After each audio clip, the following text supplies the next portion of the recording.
Bonjour à tous et bienvenue sur ma chaîne YouTube, je suis Sigrid et je suis ravie de vous retrouver, vous les natifs du signe du Scorpion, pour ce qui va donc être votre taroscope pour ce mois de juin 2017. D'ores et déjà, merci beaucoup pour votre écoute attentive et excellent mois de juin à vous tous. Et pour ceux et celles qui me découvrent, bienvenue à vous et voici donc la façon dont je procède. Donc tout d'abord, comme vous le voyez face à vous, un tirage fait avec le tarot de Marseille. Donc vous avez déjà les trois cartes principales de votre ligne de guidance qui sont face à vous. Les autres cartes qui sont autour ont bien entendu également leur importance. Elles vont apporter ici un complément d'information et je vais donc retourner ces cartes au fur et à mesure de l'interprétation. Ce tirage sera accompagné de trois cartes d'un autre oracle de guidance qui s'appelle les portes de l'intuition et enfin je clôture avec une dernière carte d'un autre oracle de guidance qui s'appelle le langage secret des couleurs de Ina Segal.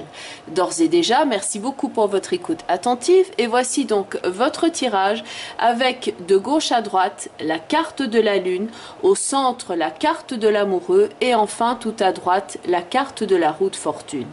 Alors dans la lune, on a un contexte quelquefois qui est un peu flou, une forme d'incompréhension, de la confusion. C'est la carte que je compare quelquefois au marécage ou à la gadoue quand on est en train de traverser une phase difficile. La lune n'est pas que cela, mais ici, suivi de l'amoureux et de la roue, ça rajoute un petit peu dans le sentiment de quelque chose qui est mouvant et sur lequel on n'a pas forcément le contrôle.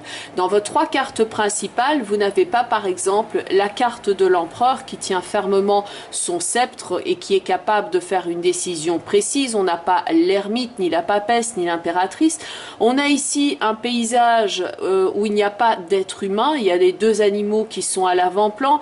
Il y a cette couleur très sombre qui dénote la nécessité quelquefois de faire la mise au point, de tirer les choses au clair. Dans la carte de l'amoureux se posent toutes les questions de choix. On peut être à un carrefour dans l'existant, on peut peser le pour et le contre et se demander quelle route prendre. Et donc dans la carte de la roue de fortune, il y a ce mouvement qui est là, un cycle qui doit prendre place mais qui est seulement en train de se mettre en place, qui n'a pas encore cours. Alors point de vue maintenant des cartes complémentaires, donc vous avez ici la carte de la maison Dieu qui accompagne la carte de la lune. La maison Dieu ici peut donc avoir avec cette combinaison quelque chose d'inattendu, quelque chose qui bouscule l'existant, les perspectives, la façon dont vous voyez la vie change. Il peut aussi y avoir un changement dans vos croyances, dans vos façons dont vous voyez la vie et tout cela peut donc amener ici au fait de se poser la question du choix dans la carte de l'amoureux. Donc si certains pour vous ça peut faire référence avec la maison Dieu et la lune à un changement de lieu, pour d'autres ça peut être plus à mettre en relation par exemple avec un changement au niveau du travail, ça peut être de l'ordre de tout ce qui est d'une transformation, d'une restructuration, d'une mutation. Donc on a le symbole de la maison qui est aussi bien dans la maison Dieu que dans la carte de la lune où on a ces deux bâtiments ici. Mais donc globalement si ça peut différer au niveau de la façon dont ça se passe concrètement dans votre vie, le changement ici de perspective, le paysage intérieur ou extérieur qui change reste donc ici d'actualité avec ce facteur donc bousculant et de nouveau pas de personnage humain sur la carte, donc quelque chose qui en quelque sorte vient changer la donne et qui quelquefois s'impose à vous et à partir duquel il faut s'adapter. On a donc ici le principe de l'inattendu, du bousculant, quelquefois du coup de théâtre, un événement qui peut donc vous secouer et ça peut donc varier en fonction de l'intensité selon le type de natif de scorpion que vous êtes, puisque bien entendu tous les scorpions ne sont pas les mêmes, mais c'est donc ici une énergie assez significatrice. Se dégage de cela donc un sentiment de surprise, comme si on ne s'attendait pas à cela. Il peut y avoir avec l'amoureux et la roue de fortune quelquefois un sentiment d'effet de boule de neige, que ça va au-delà de ce que vous aviez pensé au départ. Et donc vous pouvez vous sentir ici quelque peu en réaction plus vulnérable, comme c'est la carte de l'étoile qui accompagne la roue de fortune. Donc là, on a un personnage ici humain qui est prépondérant dans la carte, donc le personnage dans l'étoile, où on est très en empathie avec son environnement, et il y a cette attitude d'humilité qui est là et de vulnérabilité aussi dans la carte de l'étoile, avec bien entendu le corps nu ici qui est prépondérant, qui peut dénoter donc cet état d'hypersensibilité et de dévouement aussi que vous êtes en train de ressentir, mais donc le fait de devoir peut-être se positionner et restaurer son énergie par rapport à tout ce qui est en train de prendre place maintenant dans votre vie. Donc ici, on peut être un peu en mode de réaction par rapport à cet effet boule de neige. Et de fait, on n'a pas toujours la maîtrise et le contrôle sur les événements, ce qu'on retrouve dans vos cartes principales. Il nous reste en tout cas, dans la fonction du choix, la façon dont on réagit par rapport aux événements. Donc on ne peut pas gérer l'événement qui nous arrive, mais il nous reste le choix de la réaction par rapport à ce qui est en train de nous arriver.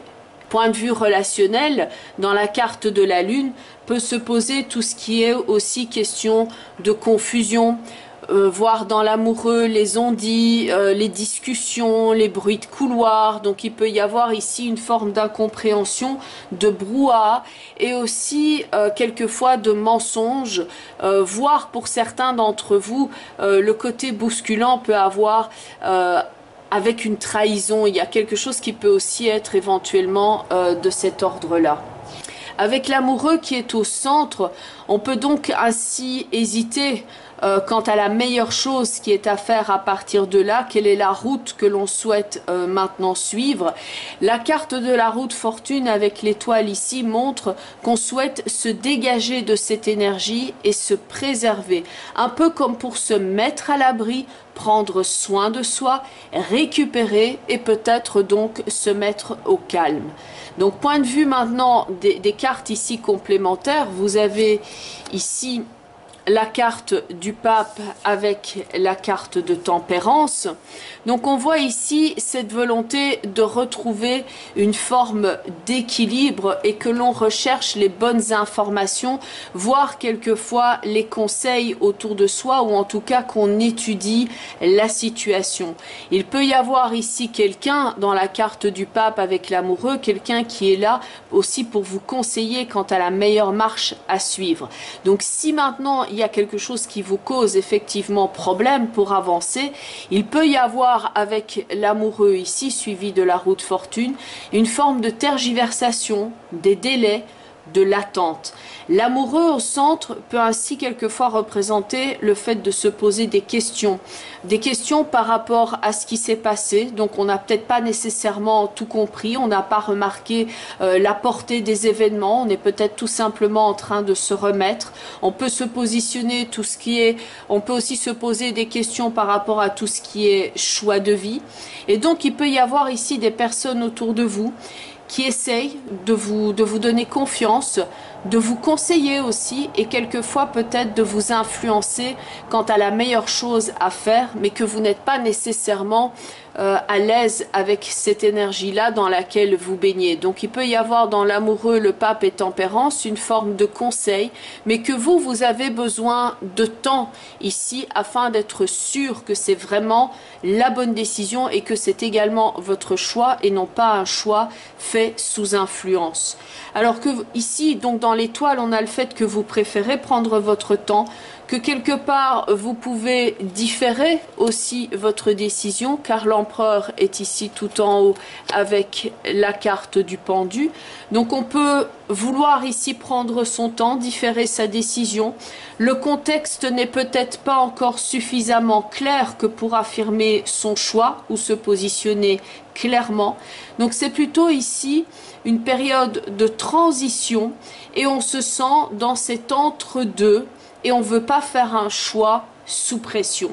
On commence ici dans les trois cartes principales à dégager quelques options, mais on n'a pas encore tout à fait la ligne droite pour savoir comment avancer.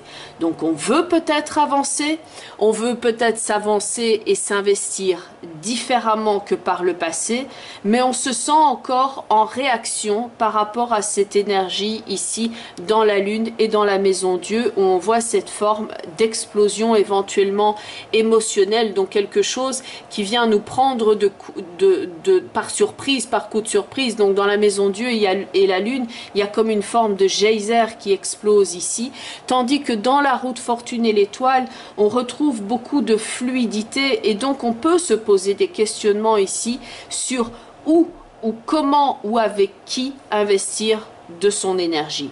Donc ici, il y a bien l'envie ou la nécessité d'avancer, mais vous pouvez avoir le sentiment que ça patine un petit peu, car il y a non seulement le pendu ici à côté de l'empereur, mais il y a également tempérance à côté de la carte du pape. Donc ici, il ne faut pas prendre des décisions sous pression.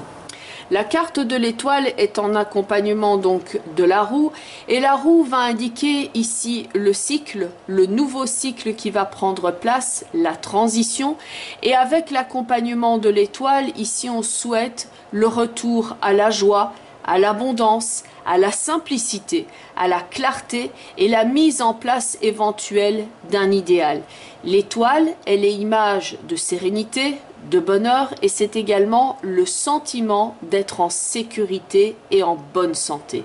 Donc ici, il y a le fait éventuel de récupérer de toute son énergie que pour avoir la sensation ici d'effectuer le bon choix, et qui a donc peut-être un choix sur lequel peut-être des personnes autour de vous essayent de faire pression, et que vous ressentez que oui, il y a un choix à faire, mais que c'est pas nécessairement tout de suite, et que vous préférez différer quelque peu votre positionnement.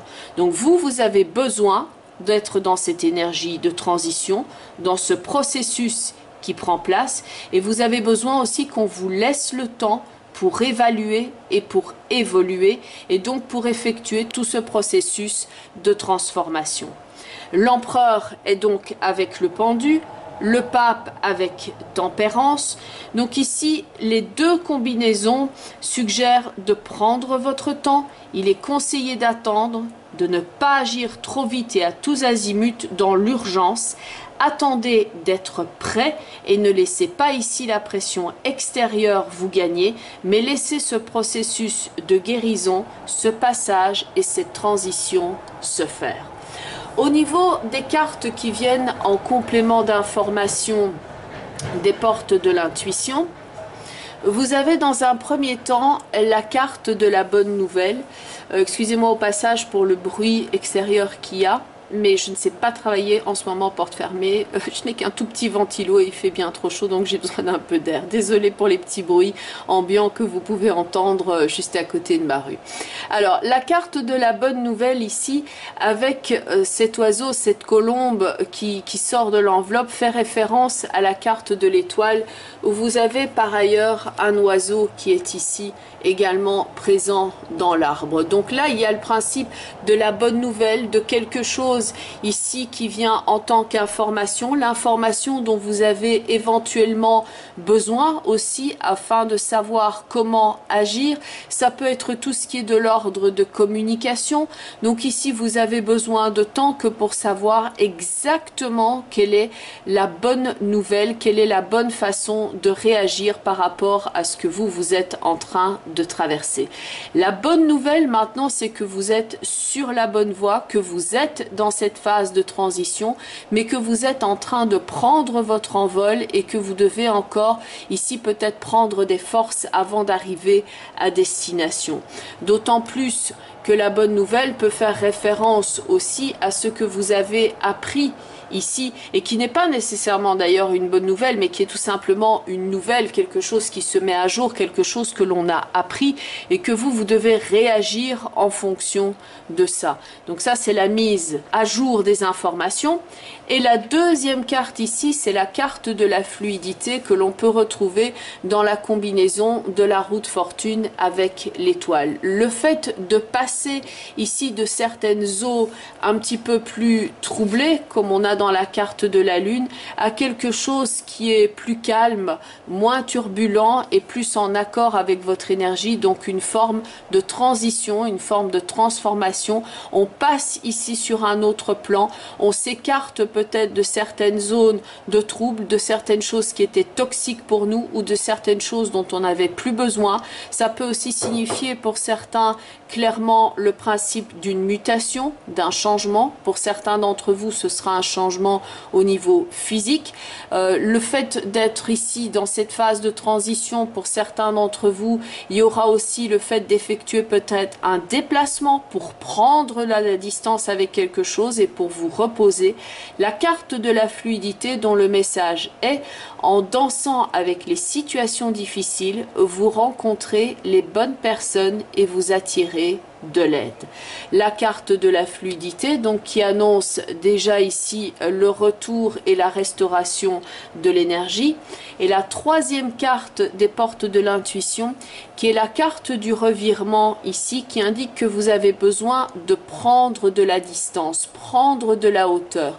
Il y a ici deux terres différentes, donc vous avez une ligne d'horizon ici et l'autre planète qui est sur l'arrière de la carte. Donc vous avez ici le fait de prendre de la distance, prendre de la hauteur avec certaines choses, de ne pas prendre une décision de façon trop rapide et sous la pression, mais de bien prendre en considération les événements que vous avez traversés et de savoir aussi que vous êtes plus puissant que vous ne l'imaginez dans un premier temps, mais que vous avez besoin ici d'évacuer cette mauvaise énergie, voire cette source d'influence qui fait qu'on essaye peut-être de vous pousser dans une direction ou d'agir d'une certaine façon.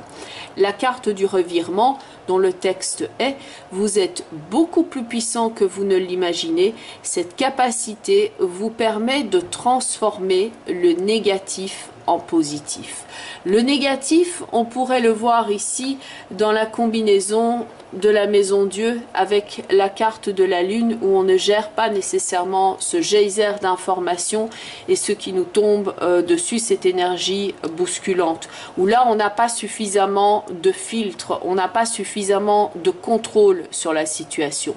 Dans la roue de fortune avec l'étoile, on a le principe du filtre. Dans la carte de la roue de fortune, on a ce changement, on gère le flux d'informations, on gère la vanne qui nous permet ici certes d'être toujours dans une forme de vulnérabilité et d'être présent par rapport à ces énergies qui nous traversent, mais d'apprendre à les maîtriser et de voir cela donc avec la bonne justesse et donc avec ce principe de guérison émotionnelle qui est également dans cette combinaison de la roue de fortune et de l'étoile. Donc gardez ici à l'esprit que la transition elle est en train de se faire, mais que vous avez besoin de temps et vous avez peut-être besoin de faire comprendre aussi aux autres personnes autour de vous que vous êtes en train de prendre le temps. Le tout ici étant de ne pas se noyer et de ne pas rester englué dans cette énergie-là, parce que dans les trois premières cartes ici, on voit certes qu'il y a cette énergie de transition, mais essayez de gérer cette transition-là pour qu'elle ne soit effectivement qu'une phase, que ce soit temporaire et de ne pas rester trop longtemps dans cette énergie d'indécision qui peut être effectivement à force sclérosante. Point de vue maintenant des cartes au niveau des couleurs. Donc là j'en ai pris deux. Parce que la première me donnait une information mais j'avais l'impression qu'il manquait quelque chose, donc j'en ai pris une deuxième et effectivement ça répondait mieux. Alors la première carte c'est la couleur écarlate, donc une couleur très vivante, rouge, le principe de la vie, le principe de la passion, avec ce personnage ici debout avec cette position de victoire. Et pour moi, c'est presque comme si ça venait dire, oui, voilà, malgré tout cela, malgré tout ce que j'ai traversé ici, je m'en suis sortie et c'est cela ma victoire. J'en suis sortie, je suis là, je suis présent. Et le message de cette carte est attirer le succès. Le succès, ici, pour vous, ça va être de sortir de cette situation-là et de récupérer votre contrôle et votre liberté et de laisser probablement une période plus éprouvante derrière vous. La carte de la couleur écarlate est donc celle de la passion, de la vitalité, c'est celle qui va parler de pouvoir, de force et de dynamisme ici que vous êtes en train de récupérer. Et c'est donc une couleur qui impose par sa présence, la couleur rouge étant un signal ici fort. C'est donc cette couleur qui va vous permettre d'accomplir vos rêves et de vous donner la confiance. C'est donc la couleur de la victoire. Point de vue de la deuxième carte ici que j'ai prise, c'est la carte de la couleur rubis, donc une autre nuance de rouge, avec ce texte « Rajeunissez ici votre corps ». Donc ça, pour moi, ça faisait écho très clairement à la roue de fortune et l'étoile ici, et ça parle de cette transition et de cette guérison émotionnelle que vous êtes en train de vivre. Les deux en combinaison me paraissaient très clairs, à savoir, oui, je m'en suis sortie, je me suis sortie de là, je suis un survivant ou une survivante, je m'en suis sortie et maintenant je vais pouvoir enfin prendre soin de moi. La couleur rubis, rajeunissez votre corps, dont dit cette carte. Et elle symbolise ici le dynamisme, le fait de donner et de récupérer sa force. Elle peut augmenter votre résistance. Et c'est vrai que quand on est dans le passage ici de la Lune et de la Maison Dieu, on peut être avec ce surcroît d'énergie qui fait qu'on se sent comme court-circuité, un peu comme si on avait grillé son propre système. Et là, ici, on récupère de son énergie, ce que je vous expliquais tout à l'heure avec la vanne et la guérison émotionnelle. Là, on arrive à gérer ce qui est en train de nous arriver et on arrive à filtrer les événements et à ne pas être trop en prise avec l'émotionnel qui nous bouffe, mais on arrive à être plus en contrôle. Donc deux couleurs rouges ici qui vont nous parler de dynamisme, de passion, d'énergie et d'enthousiasme pour la vie. Et c'est donc deux couleurs ici d'accomplissement et de courage et qui vont vous donner donc la motivation nécessaire que pour ici prendre le temps que pour effectuer cette transition. Alors c'est vrai que c'est un tirage assez particulier, donc possible ici que certains scorpions parmi vous vont plus se retrouver dans leur signe ascendant, donc n'hésitez pas à regarder la vidéo qui correspond donc à votre signe ascendant. Si vous êtes ascendant bélier, vous regardez la vidéo des béliers, ainsi que la vidéo qui correspond au positionnement en signe de la lune dans votre thème astrologique de naissance. Donc si vous avez la lune en taureau au natal, vous regardez la vidéo des taureaux. Comme ça, vous aurez le meilleur panorama, certes toujours général, par rapport aux énergies que vous êtes en train de traverser à l'instant présent, tout en gardant à l'esprit donc que c'est, oui, un tirage général.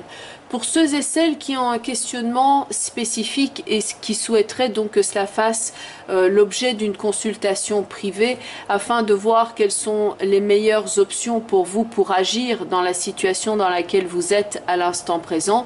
Donc si vous souhaitez me contacter, je mets toutes les informations en bas de la vidéo. Donc vous avez mon site web sur lequel il y a une page contact avec un formulaire que vous pouvez remplir afin de rentrer directement en contact avec moi. Donc vous avez également mon adresse email, donc vous avez toutes les informations ainsi que la possibilité de me retrouver sur la plupart des réseaux sociaux, Facebook, Twitter et Instagram. En tout cas, merci beaucoup pour votre écoute attentive. Je vous souhaite un très beau mois de juin, une belle guérison émotionnelle, une belle transition et je vous dis à très bientôt. Bye bye les scorpions, prenez bien soin de vous.